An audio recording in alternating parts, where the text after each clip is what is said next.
Welcome. I'm so pumped to be here with Sylvie Lahaie. Sylvie is as beautiful on the inside as she is on the outside. She is a PhD candidate in neuroscience at McGill University, studying how the brain regulates stress and how thought patterns can be rewired for greater resilience. Love that so much. You are also a yoga and meditation teacher. I love the overlap of that, integrating mindfulness and neuroscience to help people move from stress and overwhelm to a more balanced state. This is so fun. I'm so excited. I've been craving learning more about my brain, and I've loved listening to your podcasts on building your best brain and just I feel like you're so cutting edge and Thank so you. cool. And like the research that you're doing and how you're applying it to help people live more resilient and healthy and just like grounded, balanced lives is like genuinely just really exciting to me. So I kind of feel like a kid in the candy store today. That's so sweet. Well, I'm excited to be able to unpack some of this with you, but it's Yeah. definitely a passion of mine to take, the academic, the Mm. science, what we learn Yes. about the brain Yes. and how we apply it to everyday Yeah. life, right? How Yeah. can we who walk around with brains all day Yeah. Yeah. benefit from, the inherent biology and superpower that we hold between our ears? Wow. That's so cool. That's so cool. The superpower. I love that Superpower. so much. Brain superpower. Yeah. And we all Yes. have it. We all have it. And it's more about not, who is genetically stronger, but like Yeah. how do we figure out ways to tap into it ourselves, which I know you and I are going to unpack a bit here today. So Yeah. Okay. And I'm like in awe of you. There's something about you. Like I can feel that you work on your brain. Like I swear I can feel your superpower like oozing through the camera. Like you have this beautiful energy in like this wouldn't be the crown. What chakra is right here? Is it right here is just your like your third eye? third eye, crown, and your throat. Something about, I'm like, whoa, like, yes, you're just divine. So Thank I you. would be distracted if I didn't just say that to kick us off. I would just keep thinking about it. Okay, cool. So I would love, Sylvie, to simply begin by hearing from your voice who you are, what you're up to, anything from like your mission in life to what you love to do when you have a free afternoon. Oh, I love that. Would love to chat more about my mission. And I think the best way to chat about my mission is to talk about my story Mm-hmm. because the quote unquote superpower brain that you're describing Yeah. is not something that I've been walking around with my whole life. Hmm. The story really starts with my master's. So, as Kate said, I'm doing my PhD in neuroscience. I'm currently writing my thesis. We'll just have a Hmm. little celebration. I'm currently writing my thesis, Woohoo! on track to finish in the summer. Amazing. And when I did my master's in neuroscience, also at McGill, I experienced a level of burnout that Mm. will forever change my life. Wow. And basically, it's not necessarily that the brain patterns started in my master's, right? There was definitely signs of it in my undergrad. There was signs of it in high school, Mm. but it really took a whole other form once I got to my master's. So Yeah. basically, when I decided to do my master's, there was a large part of me that was really curious about the brain. Thought it was Yeah. super mysterious and Mm. I suffered from mental health issues. I had family that suffered from mental health issues. And I thought, anything that I can do and I'm a very curious person, anything I can do to help move the field forward would be great. Mm. And during that time, I was working on a project and, was learning the techniques and getting integrated into the lab. And one of the cool things about grad school is that it's very unstructured. So you have a few courses, but it's different Yeah. than undergrad in the sense of like your project is what's driving your degree forward. So how much progress you make there, how much data you create there. Yeah. And this created a perfect environment for me to really highlight one of the strongest circuits in my brain, which I discovered a lot later, which was around not feeling smart enough or not Hmm. feeling like I was ever going to be smart enough to be successful. Wow. And so, yeah, in this environment, I was working really hard on the techniques. I really felt like I had to prove myself to the lab. I was the only, not that it mattered, everybody treated me really well, but I was the Yeah. only woman in the lab. I was like 10 Yeah. years younger than everyone. So I really felt like an underdog, and I was pouring a lot of hours into techniques, into Yeah. data. And I Yeah. was really fortunate that around a year mark, my supervisor looked at what I collected so far and was like, you know what, this could be published, which is one of those things you hear in academia. Yeah. And your eyebrows raise and you get Yep. really excited. Yep. And you're like, wow, like if my work can be published, then Yeah. how much easier is it going to be in my academic career to get a good position, to get a good job, maybe be a professor, all those kinds of things. Yeah. And what ended up happening was I put this idea of being able to get a first author paper Mm. over top of everything, over top Yeah. of my health, over top of my relationships, over top of my well being. And what that looked like, which some people may be able to identify with, and some people might think this is a bit extreme, but I think the feelings are likely similar, was that meant that I was smoking half a pack of cigarettes a day, drinking 2 French presses worth of coffee, getting a few hours at sleep at night, sometimes pulling all-nighters in the lab, Yeah. and working to the point that, people, my loved ones, were nervous that I was gonna just pass out somewhere and, Yeah. like, end up having a concussion because I just wasn't taking care of myself, right? I wasn't eating Yeah. properly, and it got to the point where Wow. I I just wasn't able. If you were to ask me if what I was doing was healthy, I would say probably not, but it'll get better once the paper is published. Right. I'm just doing this so that the paper gets published, and I didn't think much more of it.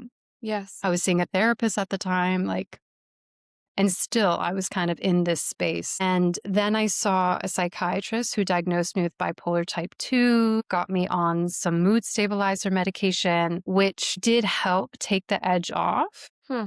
But once we submitted the paper and I finished my master's, I had this moment where kind of innocently, I was like, I'd like to increase my mind body connection.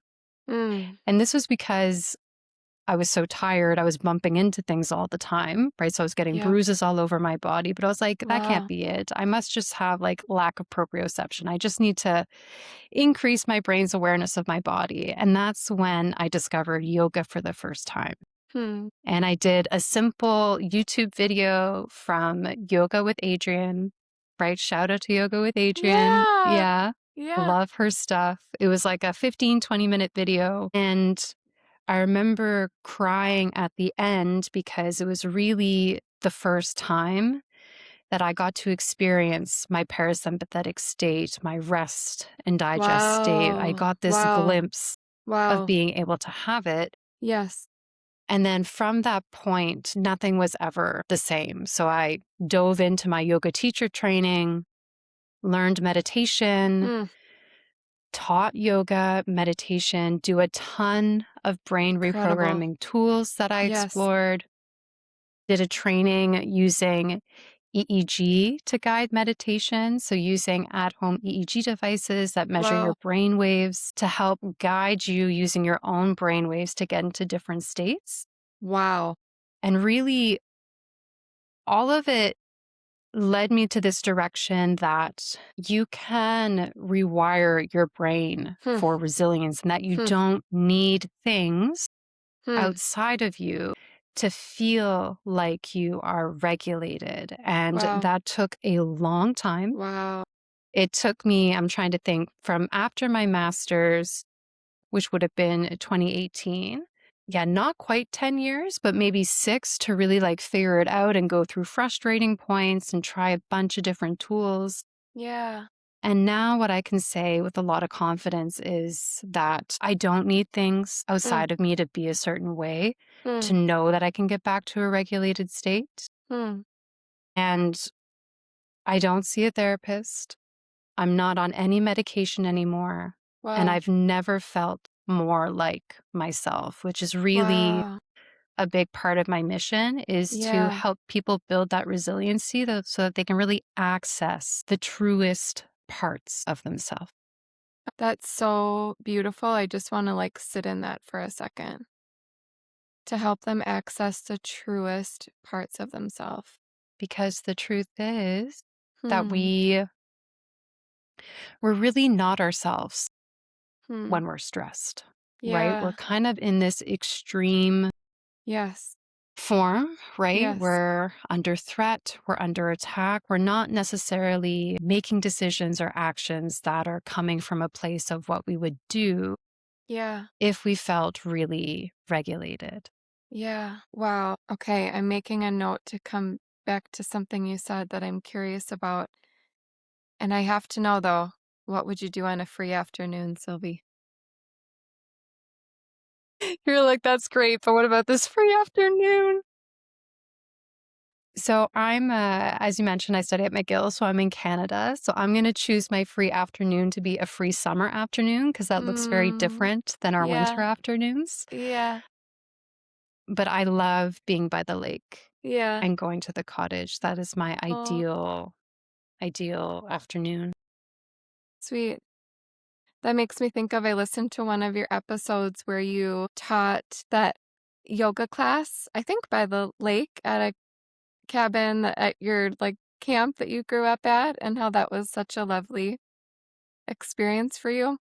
Random Yeah, no, plug that for was, yeah. I think that was stand-up paddleboard yoga. So that was doing like yoga Cool. truly like on On the the lake water. Yeah. on boards. Yeah, it's so much fun.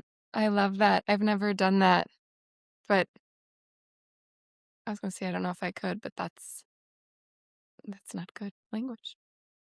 I'm sure you could. I have to say, the best part of that type of yoga is the shavasana, that final pose where you're Oh, lying on your back, yeah. because then you're just floating on the water. Like, how much better So does that get? cool. Yeah. So cool. Okay, so as I mentioned, you have a podcast, Build Your Best Brain. I'm curious, and you mentioned tools, using tools to like change how you relate to your brain, live in your body. Also, I want to say through your story, thank you for sharing that. That's so sacred and stunning. And your mission that's come from that is, I just like want to honor that and applaud that so much. And also, how you said in the beginning that you felt like you would never be smart enough, or that would be something you would think about. That's one of those things like I would never have guessed Mm. about you. And like the irony in that is really mind blowing because like I've been so excited to connect with you because I'm like, she's a genius. She's so smart. Like I cannot wait to pick her brain. Isn't that just funny how that It's happens? hilarious. It's Yeah. hilarious, but I'm glad you touched on that because it's something that I genuinely don't feel anymore. And I Wow. know that because I'm at the level of the PhD now, and Yeah. we get questions all the time. And of Yeah. course, sharing on social media, you'll always have people who have questions, people that don't agree with you, people that would Right. think what you say is garbage, which is all right. And I don't have moments when that happens where I'm like, this is because I'm not smart enough. It's either like maybe I didn't explain something properly, maybe I'm not meant to help this person. Mhm. Maybe I Mhm. just don't understand their question, Yeah. which took a lot of work. But what's Yes. interesting about this kind of circuit, right? Like when it comes to our limiting beliefs, Yeah. is that they're actually not all bad, right? Hmm. They did at one point serve a purpose, right? They did at one point try to protect us. They came together as a result of things we experience, right? And kind of Yeah. our brain finds ways to make sense of it. Yes. And, I'm sure that there's a version of me out there that if I didn't have that circuit, Yeah. I would have never dove as deep as I have on what I do now. And so I Mm. am grateful Wow. for those feelings for many Wow. years of Yes. not feeling smart enough. So is a circuit a way that we like something that we repeat over and over again in our minds, or how would you describe what a circuit is? Yeah, Okay. great question. So, a circuit is a collection of neurons that perform a specific function. And Yeah. so, these can be neurons within one region of the brain, but they can Yeah. also project to other regions of the brain. Hmm. And the function is usually a like input output system. So the input is some sort of sensory information. So if we use the example of we're preparing a salad for lunch, Yeah. you're going to use your eyes to locate all of your ingredients you need for the salad. And then that circuit is going to fire. Those collections of neurons are going to fire to Hmm. then have the output be your hand then reaching out and grabbing all Hmm. of the ingredients and Yeah. cutting and putting them Yeah. together. So thoughts and limiting beliefs are similar, Yeah. right? So you're out in the world. Let's use my master's as an example, right? So Yeah. I'm, let's say, giving a presentation in my master's, Yes. and the input I'm receiving is people asking me questions.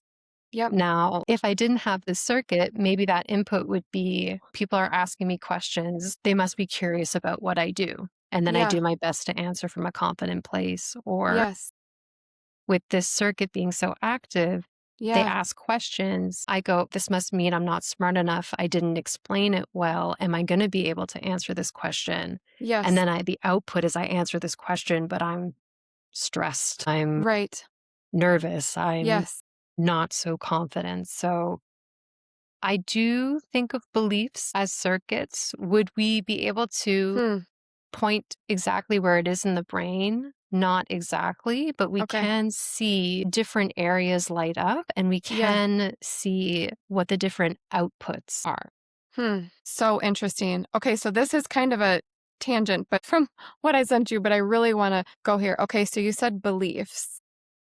How would you define what a belief is? That's a good question. A really good question. Beliefs are my definition of them is that Yeah. they are thoughts that we repeat Yeah. over and over again Yes. that we consider absolute truths. Hmm. So, an example would be, let's say for me, a thought I have over and over again is that pizza is the best food group and there's no other food group that can top pizza. Yeah. That's a belief that maybe not everybody shares, right? Yeah. But also, that limiting belief I have is a belief because I do think about it over and over again, right? Like, I'm not smart enough to be successful. Yeah. And that is, even if logically I can tell my brain that's not true. It's like an Yeah. ingrained truth in my brain Yeah. because, and you mentioned this before too, Kate, this idea of repeating, Yes. which is very important Okay. for keeping a circuit strong. Hmm. So when you have high frequency stimulation, so what they say, like a common idiom or phrase, is that cells that fire together wire together. Yeah. So when you give neurons high frequency stimulation, Yep. they're going to figure out ways to make it themselves stronger so that they don't need the same amount of stimulation to fire. And that firing, right, is basically that input output. Hmm. And what's interesting with that, and I love to share this with people so that Yeah. people can be more compassionate with Yeah. themselves when they Yeah. have sticky thoughts, sticky beliefs, or repetitive behaviors that are not Yes. serving them, that they want Yes. to change. Yeah. That in their brain, it's probably a really well oiled machine. And it probably doesn't take much at this point for it to go all the way off Yeah. because it's been repeated over and over again, likely from childhood to now. Yes. And there are ways to change it, but a big part of it is also having patience, right? Yeah. That is going to take repetition, right? Just Yes. like it took repetition to build it, it's going to take repetition to dismantle it and build something new. Amazing. So, how can intentionally working to rewire our brain, how can that impact our lives, Mm, our daily life? yeah. A big thing that it helps with is the ability to manage your stress. Mm-hmm. And so maybe what I'll do is I'll talk a little bit about what stress management is, because I even Yes. think there's Yes. differences in definitions and opinions. Yes. And then I'll tie it back to how rewiring is involved in that, especially when it comes to limiting beliefs, right? Because it's a great question. Why do we care to change those things that have been around forever? Yes. Yeah. But basically, our stress response will go off and the input output system, right, which I won't get into now, but the input will be a stressor, right? Huh? So whether that's something happening at work, your kids not agreeing to eat their chicken, a Yep. messy kitchen, Yep. traffic, even our thoughts on their own, right, can be stressors. They can be what feels like to us threatening. Yes. Even things we're looking forward to can be stressors, right? Because if we Hmm. put them on a pedestal, Yep. then there's pressure to get them. And that can also be seen as a stressor. Yes. And then the output of that is either an increase in cortisol Yep. or an increase in neuroadrenaline. Yeah. And these act in different parts of the body. They belong to different receptors, but a big part of what they do is that they release energetic stores from our brain, from our Hmm. muscles, Yeah. so that we can confront our stressor. And if we learn how to manage our stressors, Yeah. we get a lot of energy back, right? Hmm. Like, I think what happens a lot with us is that we're chronically stressed. So we have a lot of Yes. stress and we haven't figured out, which is not our fault. There's like so much out there with stress regulation, and it all gets, I shouldn't say all, but most of it gets kind of like a one size fits all kind of marketing, which is just Yeah. not true. Yeah. But if you don't find ways to reliably bring yourself to balance, you really end up spending a lot of your brain and body's energy. And so Hmm. when I mentioned, right, feeling like more yourself, that's a Yes. part of it. You're Yes. better resourced. Yes. That's amazing. That's funny. I just saw something that said something like the most underrated kind of intelligence is our, was it metacognition, but just like our ability to like reflect and be the observer of what we're experiencing, and how that's like actually one of the highest forms of intelligence. That's incredible. Yeah, it just totally makes me think about what you're describing. What did I want to ask you? Um Yeah, so is there like something I can do? I love the phrase like we're always only experiencing our own nervous system. Like, like as we go through the world, we're really always just experiencing this, whatever this is.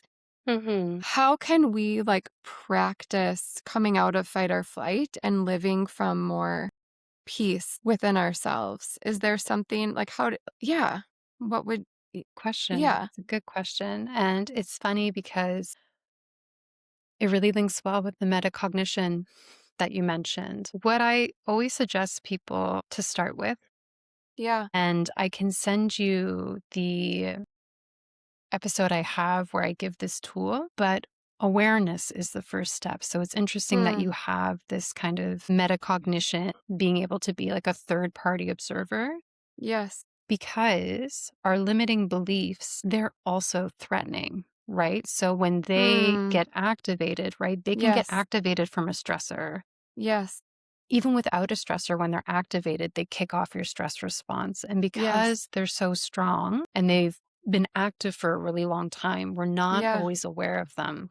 And Yeah. if we're not aware of them, we can't shift them. And then we're always kind of dealing with our stress symptoms, right? So then we're just like, okay, I notice I'm elevated. I'm going to do breath work. I notice I'm elevated. I'm going to go for a walk. I notice I'm Right. elevated, which is amazing. People Yes. that do that are already like way, way ahead of the curve. Yeah.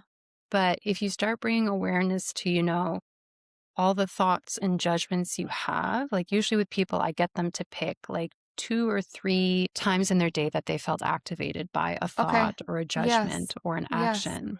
Yeah. And then they kind of go through a couple different columns. But really, what we're trying to do is we're trying to figure out the fear underneath. Wow. And after you do that for a week or two, Yeah. you start seeing how there's maybe like 1 or 2 fears. Wow. Wow. And so working on those Yes. makes such a big difference when it comes to regulating your stress because you're really getting it at more of the root of Yes. it. How are you figuring out what that common fear is? So, what we usually do is we'll write down, and maybe we can do one together. So, if we do the me getting a question in my Yeah. master's and Yes. feeling stressed by that, Yes. what that brings up in me is that, like, when that happens, I feel scared, nervous. Yep. And what is the fear underneath that scared nervousness? And the fear is that I won't be able to answer the question. Yes. What's the fear under that? I won't be able to answer the question because I'm not smart enough. Mm-hmm. And then when I go a bit deeper through the columns, what I look at, and I don't do this for all of them, but I do think it helps with compassion around Mm. your limiting belief, is figuring out Yeah. where did it come from. Yes. And so for me, I got diagnosed with ADHD quite a bit later in life when I was 17, but it was definitely present during elementary school, and homework time was always tough Yeah. for everyone. Just me Yeah. sitting down doing problems. I didn't want to do it. It was always a fight with my parents. And, I in my little 7-year-old brain, figuring out life kind of took away Hmm. from that, being like, well, this is so difficult because I'm not smart. And if I was smarter, then this would Hmm. be easier. And, Hmm. family would not be fighting as much. Dinner time, homework time would be more peaceful. And going even beyond that, where did it come from and how did it serve you? Yes. Because we often think as our limiting beliefs, as we talked a bit about before, right, is all Yes. bad. Yes. But when I was younger, when I did do well in school, Yeah. I got rewarded, right? Family was happy. I mean, I think a lot of people can relate to this in a lot of different ways, right? Church is probably a good example of getting positive reinforcement, Hmm. school, work, Yeah. sports. And so, Yeah. you can begin to kind of see how having that limiting belief of like, oh, but when I do try really hard and show people that I might be smart, I get rewarded and I want to get rewarded. So there was a version of me that really benefited from having that circuit. And that's what, Yeah. there is a point where you do have to go beyond the awareness, Yeah. but that's a really great first step to really Yes. isolate. Okay, it's not that I'm getting triggered by 15 things in a day. It's really Right. that I'm getting triggered by 2 things. Yes. And if someone figured out, like you said, your fear, feeling like not smart enough, or I'm trying to think something like a common one for me is like, oh, I'm misunderstood, or like I worry that someone will take something the wrong way. I don't know if that's like totally the underlying fear, but I'm curious, like, what is a tool that you used perhaps yourself to increase in that self compassion and like Mm. start to rewrite this story for you going forward? Another tool that I use, which I'm always blown away I'm always blown away how well it works because it's not fun. Yeah. It's not a fun tool, Yeah. but it is to neutralize your limiting belief and to Huh? neutralize your fear. And so what Yeah. that means is seeing all the negatives Uh-huh. of your fear, which of course I imagine for people that's not terribly difficult, writing Yeah. it all down. Yeah. And then on the other side, looking at the positives. And the Yeah. positives are a combination of, rational things, right? Of like, it's not the end of the world or, kind of looking at things big picture, Yes. looking at the inherent lessons you get Yes. from Yeah. having this fear, Yeah. looking at the opportunities you have, and then also looking at how working through this fear, what is that going to get you in the end? Who are you Hmm. going to be able to relate to more? Who are you going to be Hmm. able to help more? Hmm. And that helps a lot when it comes to having compassion for Yes. when you do Yes. get activated, you are in your stress response, the Yep. limiting belief comes up again, and you do Yeah. that thing of like, not again. How is this happening again? Right. Yeah. You can look at your list, but then you do get to a point eventually where it just comes on automatically that you're like, you know Cool. what? There's some Yeah. perfection in having this fear. Yes. There's nothing wrong with it being activated right now. Yes. This Yeah. is a step in the right direction. That's amazing. So, does that actually change how the brain looks when you look at it with an EE? So, with the EEGs, it's great at measuring brain waves, and I use it to train brain waves. So, Yes. I'll briefly explain the technique and then I Yeah. will answer your question because it's a Yes. great question. Yes. But basically, it uses a technique called neurofeedback. And so you have this EEG, Yep. you place it on your head, and it's Yep. not like the crazy, like 19 electrodes where you look like a marshmallow with stuff coming out. Yep. It's usually just one point on a baseball cap.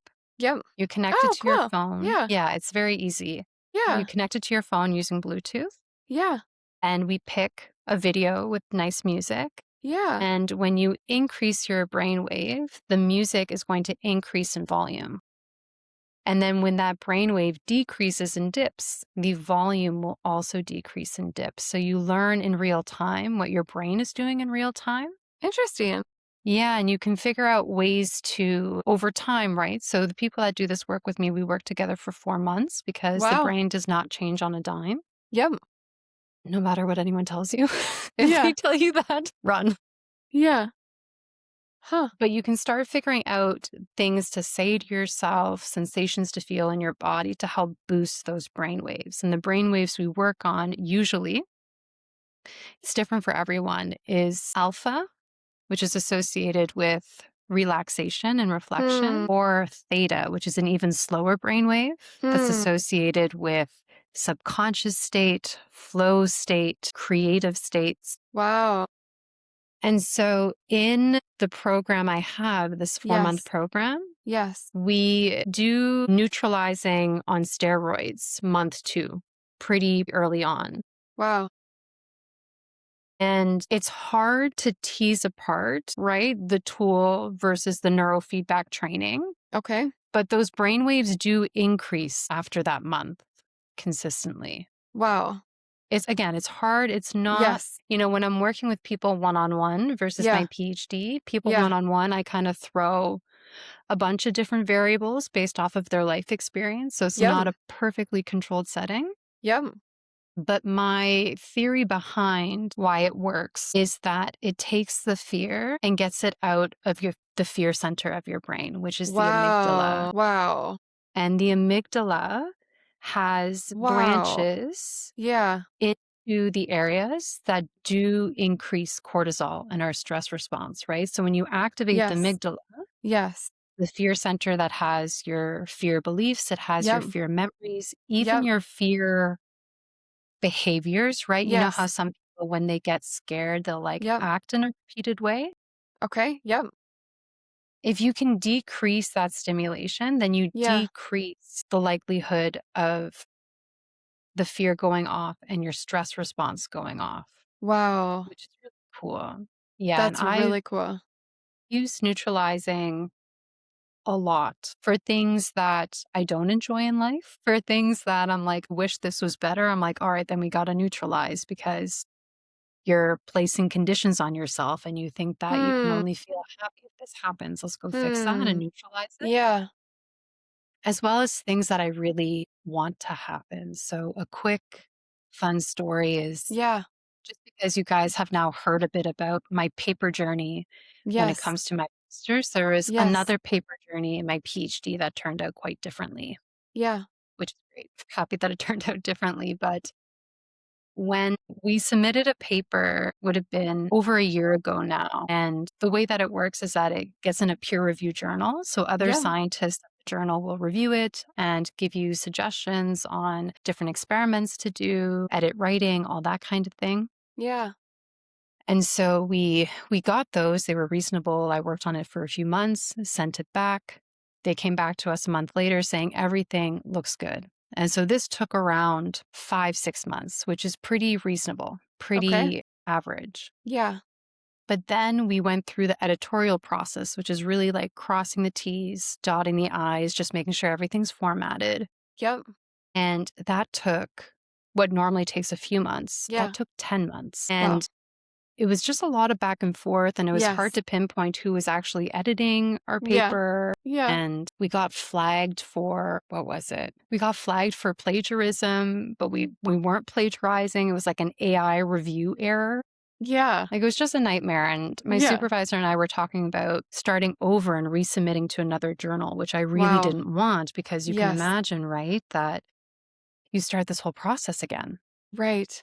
And so what I did was I dug deep in the fear. I was like, okay, well, what does it mean if this doesn't get published? Yes. And what I felt like it meant based off of my program and experience is that I wouldn't get my PhD when I wanted to.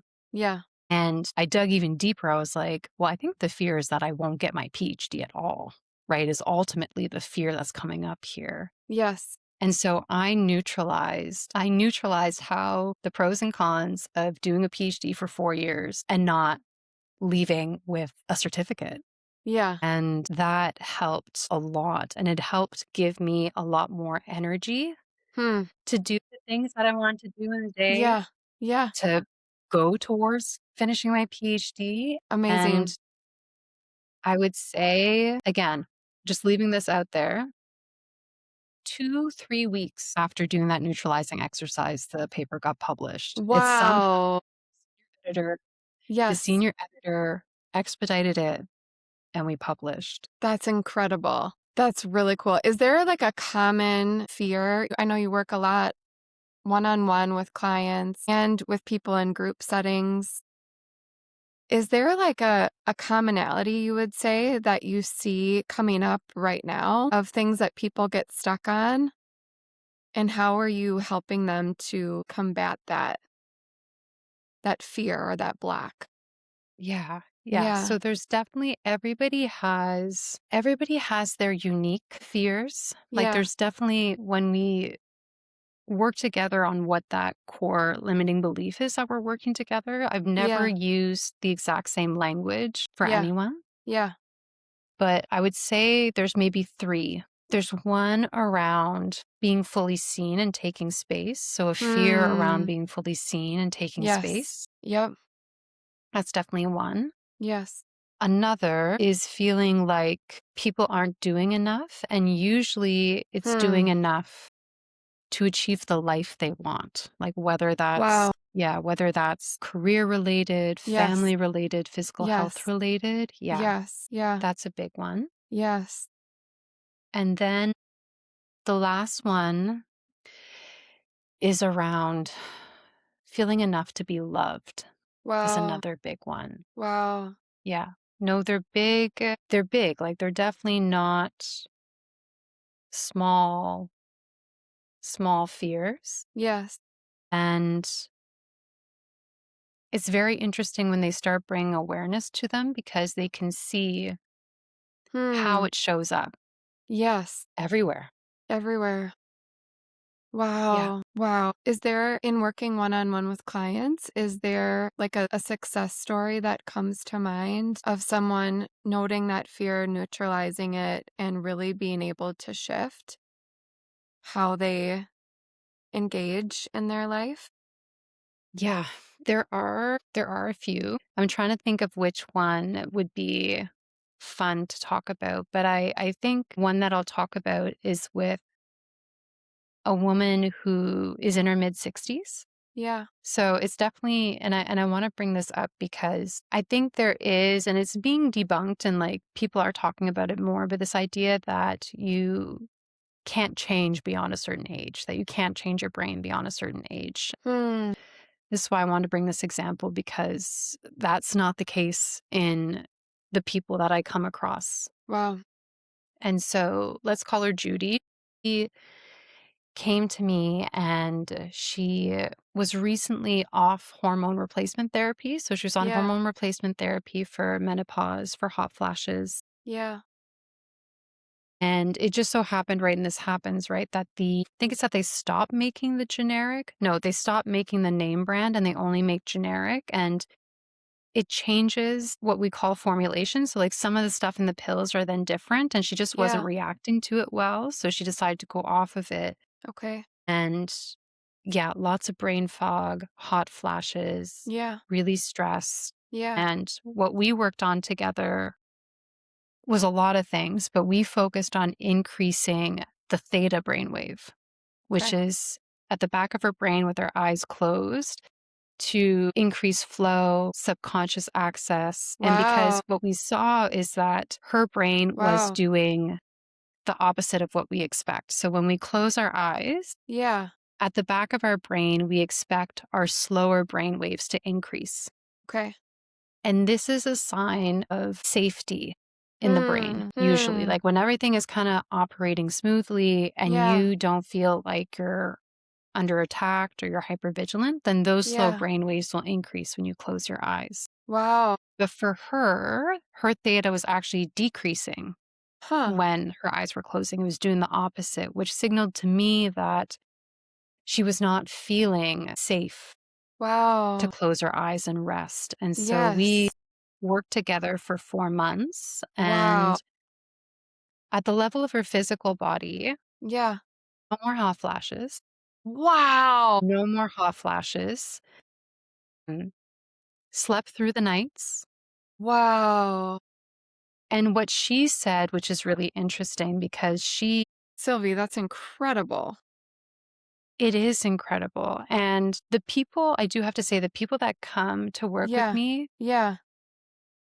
are incredibly motivated. Yes.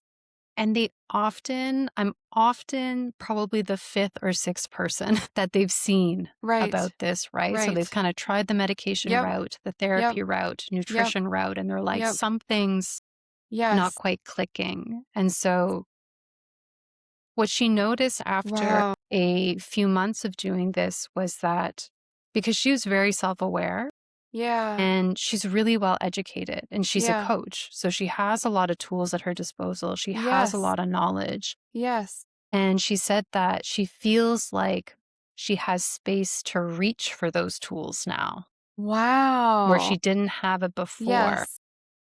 Wow. So what makes your work different or like that needed extra ingredient? Like she's a coach or she's tried all these other things.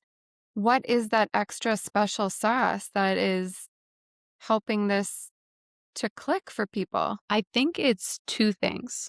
So the and this works at both the levels. So I think the neurofeedback part is really great, where you're Yeah. getting direct feedback at what your brain is doing. Yes. And that is in the scans that you are using when you're working one on one with people. Like Exactly. yes. And the Okay.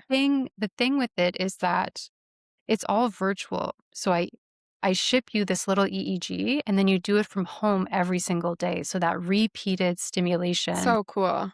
yeah, for short periods of time really does Yes. help your brain change. Wow. And getting the feedback plays really well. And this is what Yeah. we can do for things beyond EEG with our brain's Yeah. reward system. Wow. Because they've done studies, right, where Yeah. using neurofeedback, they try to figure out, okay, so how much what we call reward rate does Yeah. somebody need Yeah. for their brain to catch on what we're trying to do? And Yeah. so, for example, with Judy, her meditations were to increase theta, Mhm. which meant that if she increased the music for 60% of her meditation, Huh? her reward rate is 60%. Hmm. And they've done studies where they've kind of fluctuated how much reward rate people get. And you Yeah. need, everybody's a bit different, Yeah. but you need over 50%, which is funny because we often think that we need to be harder on ourselves to get what we want out of life. Yeah. But for the brain to learn a new pattern of Yeah. firing, Yeah. it needs a lot of reward. And when you go below 50%, Yeah. usually what happens is it'll actually just plummet to like 10% or below because the Huh. brain kind of doesn't really know what we're trying to achieve Yeah. and it kind of gives up. A part of the transformation she experienced was that everything Yeah. she did daily in really small doses, right? Yeah. So the stress reduction routine Yes. was not stressful Yes. in and of itself Yes. and was done every day with a lot of compassion. Wow. And with the neurofeedback and how it plays on the brain's reward system, you're able to learn a lot faster. And even Hmm. they've looked at long term meditators that meditate Yes. using this Yes. technique, Yes. and they get in their meditations Yeah. deeply within Yes. like 30 seconds. Like the brain kind of catches on really quickly what it's trying to do Cool. and goes in there. So it's a technique that's been around for since the 80s. Yeah.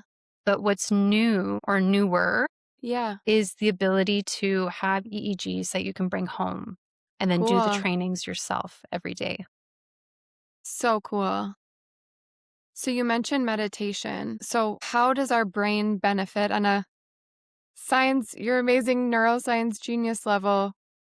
How can we change our wiring through meditation and or prayer? Like how do we benefit from Ooh, that? I'm glad you brought that up. So, meditation, I like to think of meditation as brain food. Cool. Basically, because depending on the style of meditation you're doing, it has been shown that they activate different parts of the brain and the brain will Wow. experience different brain waves, right? So, Wow. for example, a loving kindness meditation, right? Where the objective is that you begin to embody feelings of kindness and you send it outwards. Yes. That's been shown to activate the left side of your frontal lobe, which Wow. is more associated with positive affect and positive emotions. Wow. So you can imagine, right, depending on what style of meditation you pick, if you do it Yes.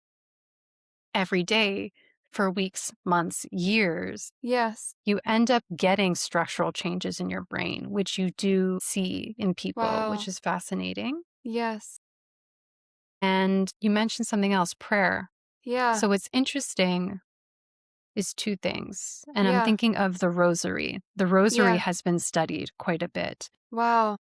There's a type of breathing. So the breathing also helps with our stress response Hmm. because when we change our blood oxygen levels, Yeah. there's receptors at the back of our brain in a Yeah. fancy, it's just a fancy word, medulla oblongata, Yeah. that has receptors that will detect differences in blood oxygen levels Yeah. because it slightly changes the pH in your blood, the acidity in your blood. Yeah.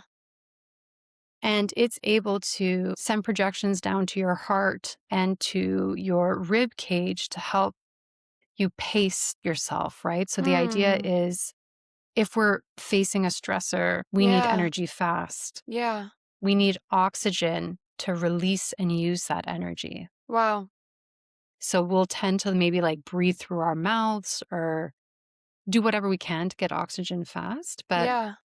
there's a type of breathing called box breathing, heart coherence, Yeah. where Yeah. basically the inhale and exhale Yeah. is around 5 to 6 seconds each. Hmm. And so in a minute, Yeah. you breathe around 5 or 6 times. And people that do the rosary, they say that that's a very similar type of breathing pattern. they Interesting. do with the rosary. Yeah. And I had one of my clients who is a woman in her mid 70s that Yeah. did this and was an absolute rock star. And with her, what was fascinating was, for the Hmm. first 2 months, Yeah. her brain was staying still. It was making some movements, but it was staying still, and we were Yeah. working on other tools, and she was also working on increasing her theta. And then towards the end of the program, it started going way up, way, Huh. way, way up. And I asked her, because she was taking notes what she was doing after. I was like, "Do you know what you're doing?" And she's like, "I'm saying the rosary in my head." I know. Isn't that crazy? Well, I guess it's not crazy, but that's the power of prayer. Wow. So would you say that it's like scientifically backed for like if I were to pray or to do a loving kindness meditation, that that would not only impact my brain but also move outward from me? Have there been studies on measuring that? That is a great question. There have been some studies that look at basically how your ability to regulate your stress Yes. potentially regulates people around you. Wow. And they've looked at that in different ways, but Yeah. an example is your breathing rate, Yeah. which impacts your heart rate, right? So Yeah. if you have a low breathing rate, Yes. which would suggest you have a low heart rate, you're more in your parasympathetic, those Mhm. around you are more likely to lower their heart rate Yeah. and breathing rate. And what's Yeah. cool is I've seen it. It's funny. I've seen it in a few ways because you mentioned, right? I teach yoga and meditation. Yes. So when I Yes. teach my Friday classes, it's Friday at 4 p.m. And Yeah. I love the people who come, but most Yeah. of them, which I understand, have to rush. They have to rush to get there 4 p.m. on Friday, which makes Yes. sense. Yes. It's not the easiest time slot. So every time I walk in the room, I'm like, like I can Yeah. just feel everybody's Yeah. like shoulders are up and they're Yeah. a bit tense. Yeah. But after we do a couple rounds of breath work and even just them, and they've seen this with different voices too, hearing my voice, Mm. they already start to get more relaxed. And that's, Mm. and I have experience, right? When I started teaching yoga, I was certainly Yeah. not as relaxed and regulated as I am now. Yeah. And I could tell those students were not that relaxed and regulated either. Yeah. So this is not a egotistical, like, I make everybody more regulated by being at the front of the room, but I do. And it's because of all the work I've put into regulating myself, which is Yes. stuff we can all do. Yes. And it's a cool thing to think about, right? Because I believe time management is the toughest part when it comes to like implementing new things and Yeah. prioritizing ourselves and Yep. taking time to figure out what works for us. But when we Yeah. do, it really bleeds into so many areas of our life and impacts the people closest to us Mm. in a really incredible way. That makes me think of mirror neurons. I'm Yeah. really obsessed with them right now. Amazing. Is there anything that you would wanna share about mirror neurons and how they can Yeah. I'm positively impact our actually life? I'm doing a podcast series now called The Cool. Inside Out Yeah. Brain that Yes. talks a lot about mirror neurons. Amazing. I think something that would be useful for your audience to know about mirror neurons because there's Yes. and they're in many different parts of our brain. Huh. So they're in our motor cortex, visual, some are Wow. in the front of our brain. But what I will mention, Yeah. yeah, I think this will be cool for you guys. So we have a lot of muscles in our face. Yeah. And when we're experiencing different states, we do have different, what we call facial micro expressions. Yeah. And they've done studies where, so mirror neurons, first off, mirror neurons was discovered by two Italian scientists, and I don't remember the year, maybe in the 80s, no, maybe in the 90s, with two monkeys. And the idea was that one monkey was doing a motor task and one monkey was observing it. But what Yeah. they saw was that there's an area of the brain that lit up the same for both of them, Hmm. even though one monkey was just watching Yeah. and the other one was observing. Yeah. And this is where we discovered mirror neurons, which is the Wow. idea that neurons are active Yes. in observing Yes. something, Yes. not actually doing something. And so they Yeah. found these in the premotor cortex. And this is an area that kind of helps with the premotor and parietal. So premotor helps with planning motor movements, Yeah. and parietal is more what we call somatosensory, which is just inputting sensory information. Yes. And what's interesting is that when we talk about circuits, Yeah. they have branches too, right? They branch to different areas of the brain. Hmm. For example, some of our limbic regions, which is involved in emotional processing, emotional Hmm. regulation. Yeah. And they did an fMRI study. So fMRIs is the same as an MRI, it's the same Yeah. machine, but Yeah. like a different setting. Okay. And so you get into this like little tube. It's a big Yeah. tube. Yep. And you have to like stay still. You can't move. Yep. And what's cool is that because you can't move, they can install a screen right in front of your face and Huh. flash images really quickly. Yeah. And so they were able to flash micro expressions Huh. really, really quickly and Yeah. look at people's brain activity. Yeah. Within microseconds, people's mirror neurons were activated and certain limbic regions were activated. And so, what's cool Hmm. about that when we bring it back to stress regulation Yeah. is that, let's say I'm teaching a yoga class Yeah. and I'm preoccupied, I'm a little stressed, my shoulders are a Yeah. bit higher, I maybe have a more serious look on my face. Yeah. It can be so subtle that people don't even I'm like, recognize. I know you're like adjusting your push my posture. shoulders down. Oh, that's funny. People might not even notice that something's Yeah. going on with your face and posture, Yeah. but they walk away feeling, Feeling it. yeah, Right. yeah. And I love that you bring that up because it's this idea that Hmm. regulating yourself is not stressful and Hmm. that you do have a lot more control Hmm. over your external environment than you think. How would I have more external control if I'm like subconsciously like taking in all of this input without even realizing it? Does that make sense? It does. It's the other direction. So think of yourself as the yoga teacher that wants to put a good class together and Yes. allow the students to feel relaxed. Yes. You have a lot more control over your students' experience Wow.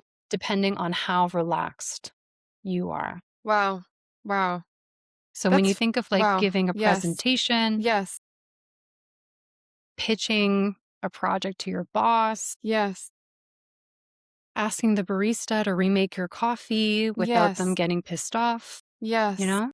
Yes. So cool because there's been this theme for me this week that I've heard some favorite teachers say, and just randomly seen things written about, just kind of this gentle challenge to smile at people more. Mm, And just like this invitation, like how powerful that is.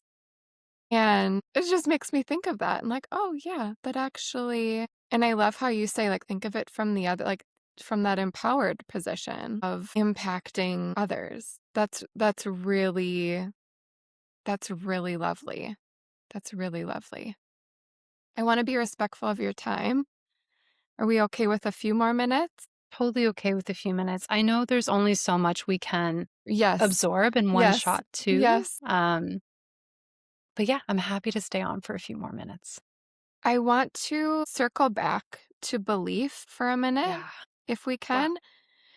And one of my intentions with this podcast is to move, like I've talked about a lot, moving beyond beliefs and focusing on embodying the transformative power of love.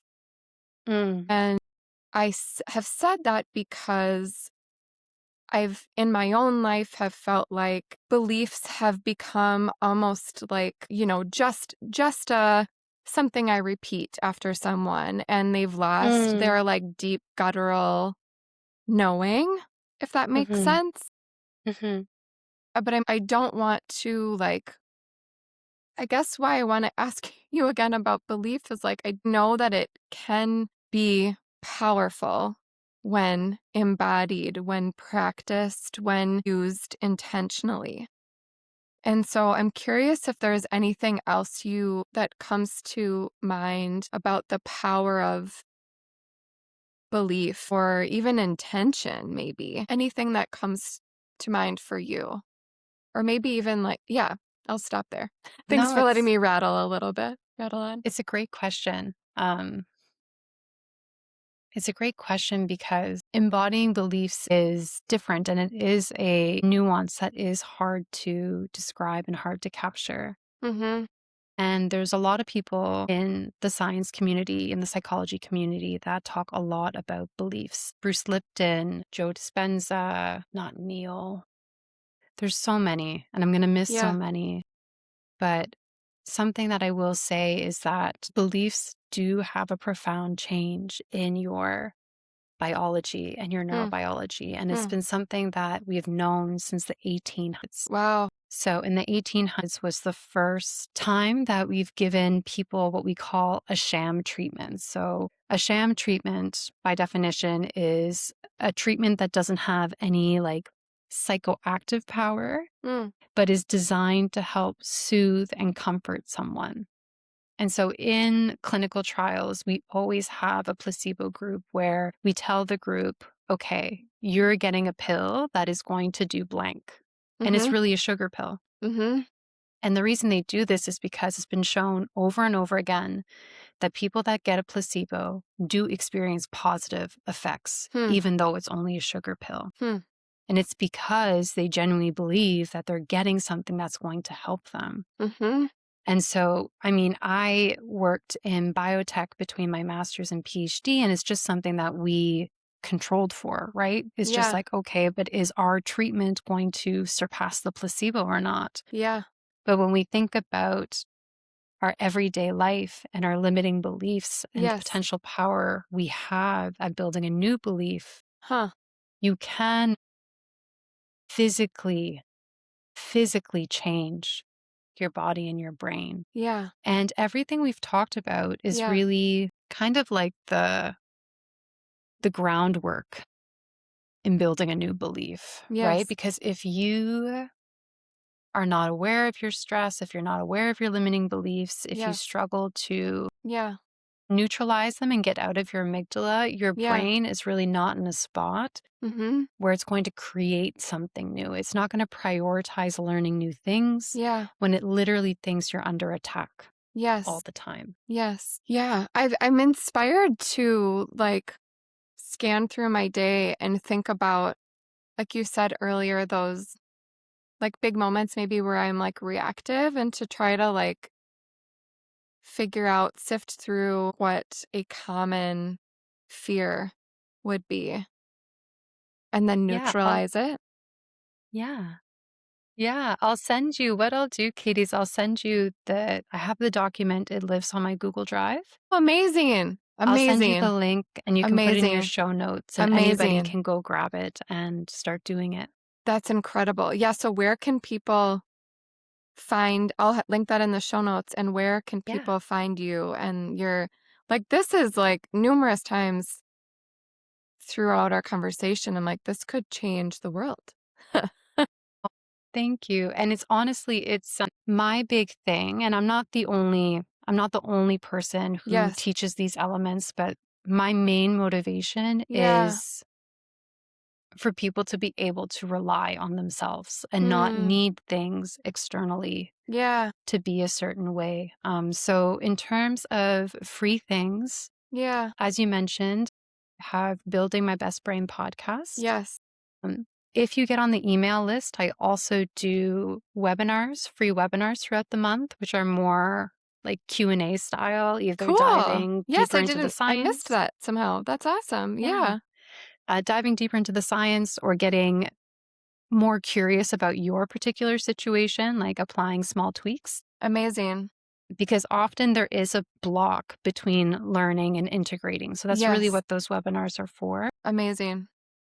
Social media, you can find me on synaptic.sylvie, Instagram, TikTok, Rumble, and all of my services if you want Hmm. to dive even deeper on my website, which is www.synapticsylvie.com. But I definitely invite people to dive into the podcast. That's where you're going to get the most bang for your buck, and bring your questions to the webinar to gain some clarity.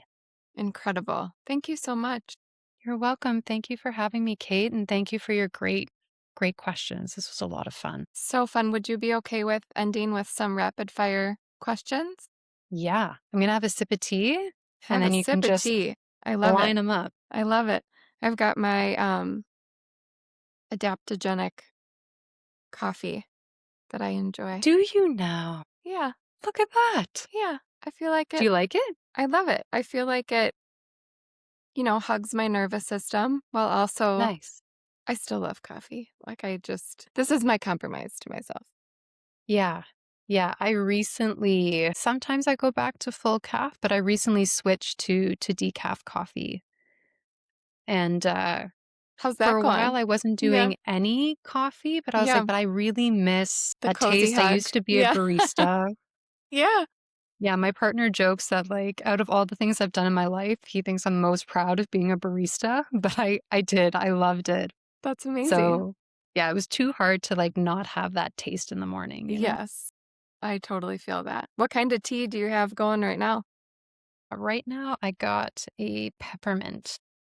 I love it. Okay, are we ready? I'm ready. So, when or how do you remember the presence of God, source, love from within your physical body? When I'm in nature, when I'm in the beauty of nature, and when I just feel it in my body and my mind feels Mm, completely in the moment. I love that. What does faith mean to you? It means that no matter what happens, I'll always be taken care of.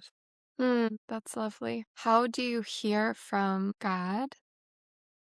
And what, may I ask, are you hearing right now? I hear when my mind is still enough. Mm-hmm. I hear things, little nudges, or I Yeah. feel certain things in my body. Yeah. And what is coming through right now is that there is enough to go around. Mm. There's enough to go around. There is enough love to go around, Mm. like love for others Yeah. and love for yourself. There's enough. That's really lovely. It's a lovely question. And lastly, I love to end every episode with an invitation to healing, whether that be a small mindset shift or a physical practice. I'm curious if there's anything that comes to mind for you that you'd like to invite us into for the days ahead. Yeah. I would love to give you guys one of my favorite breathwork tools, especially it's something that I implement when moments of panic Hmm. sink in as Yes. a way to shift swiftly so you can basically access the rest of your brain. Hmm.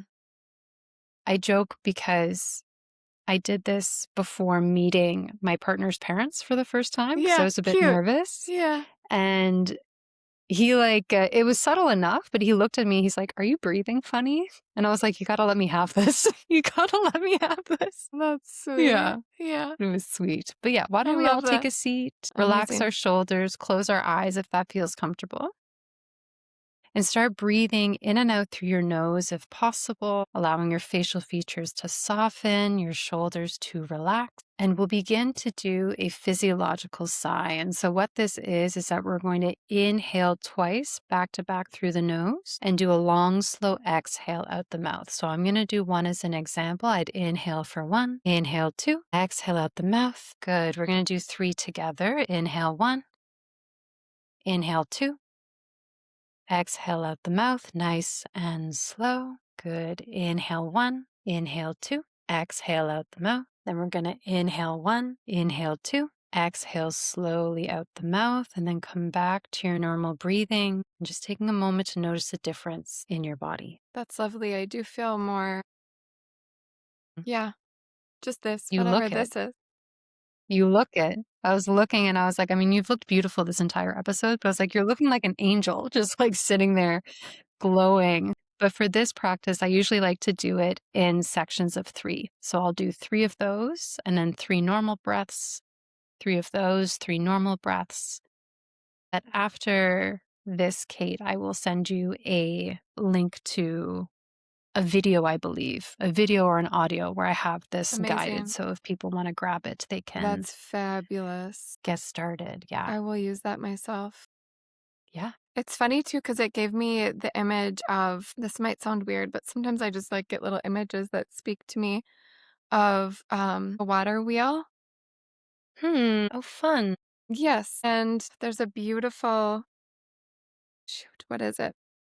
There's a beautiful poem that I love that speaks to like this nourishing essence of the water wheel. I'm going to find it and I'm going to, Yeah. Send it to I'll me. send it to you. Yeah. I want that poem. Yeah. Yeah. It's really lovely. You're amazing. Thank you for your time and your Thank you for genius. having me. Yeah. Yeah. Yeah. You're just a divine queen being. And thank you, sincerely, thank you for doing the work that you're doing in the world and teaching people this idea that like our fear can move. Did you say it moves from the amygdala to a different place in our brain? It decreases the activity in the Yes, amygdala, yes, which which is means our that we fight can or flight. have Yes. exactly more energy to Oh, redirect to other places. that is really incredible. That's really, really beautiful. And Less we all fear. have it. Yes, We all yes, have it. yes. So that means like the fear, that just like it doesn't actually necessarily go away. It just like changes form, kind of. It shifts into a different kind of energy. That's an interesting way of describing it, but kind of, because basically, if you weaken a circuit, right, which is what Yes, you're doing, yes, you can use those connections to create yes, other connections. yes. Yeah. That's beautiful. To me, that's like compassion at work. You're not just shoving it down. That's cool. Well, thank you, Sylvie. I appreciate you sharing your goodness. Yeah, it's Thank you. my Thank you. pleasure. Awesome.